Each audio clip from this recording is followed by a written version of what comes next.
Alright, so what's up guys, I'm back with a new video, and this time I'm going to be showing you how to do seamless posts on Instagram. So if you want to be posting a big long picture on Instagram, for example, to spread over 3 posts, or you want it to be in the carousel and for it to be perfectly lined up, I'm going to be showing you exactly how to do that right now. So if it's just 3 pictures you're going to be using, just go into the description and click on the link and you'll be able to download a pre-made Photoshop preset. And all you have to do is open the file, drag and drop your picture. I'm about to show you right now. So let's cut straight to the computer so I can show you actually. So when you open this up, you're going to have two guidelines already put in place for you. So those are the 3 sections that are cut out for you.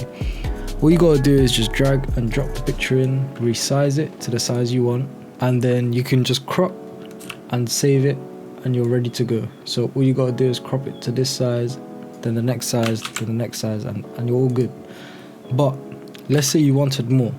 The simple thing that you need to do is just on Instagram, normal picture size is 1080 by 1080. So when you're making a new one, all you need to do is multiply this width number by how many other pictures you want in that one line. For example, if you're just doing 3, it's 3240. So I have it saved right here.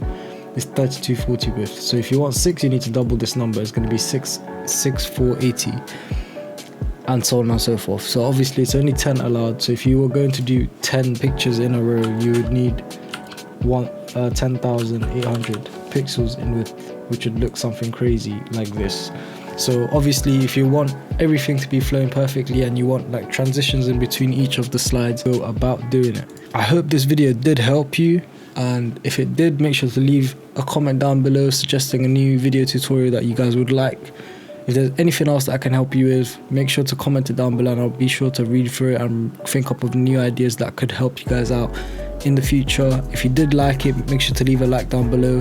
If you're subscribed, make sure to hit the bell notification so you get notified whenever I upload a new video, and I'll see you guys in my next video.